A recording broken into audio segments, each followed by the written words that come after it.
ঢালিউডের ৯০ দশকের দাপুটে অভিনেত্রী শাবনূরের জন্মদিন মঙ্গলবার। জীবনের ৪৫ বছর পেরিয়ে আজ ৪৬ বছরে পা দিলেন তিনি। ক্যারিয়ারে অসংখ্য হিট সিনেমা উপহার দিয়েছেন তিনি, যা আজও সিনেমা প্রেমীদের মনে দাগ কেটে আছে। ৩ দশকেরও বেশি সময় ধরে চলচ্চিত্রে আছেন তিনি।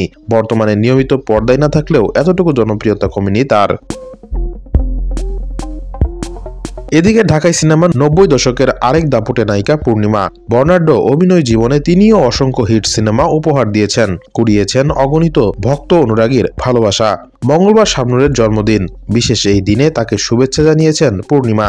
সামাজিক যোগাযোগ মাধ্যমে তিনি লিখেছেন, শুভ জন্মদিন বাংলাদেশের সেরা অভিনেত্রী।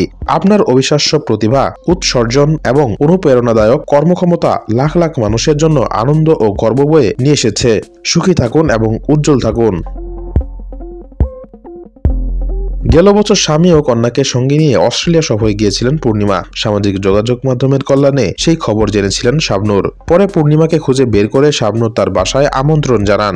এরপর পূর্ণিমা তার বাসায় যান এবং নিজের ফেসবুক পেজ থেকে শাবনূরের সঙ্গে লাইভে আসেন। অনেকের মনে ধারণা, ঢালিউডে নিজেদের রাজত্ব বহালের প্রতিযোগিতা থেকেই শাবনূর পূর্ণিমার দ্বন্দ্ব। গুঞ্জনে জল ঢেলে দেন এই দুই তারকা। তারা জানান, সবাই মনে করে আমাদের মধ্যে দাকুমড়ো সম্পর্ক, কিন্তু মোটেও তা নয়।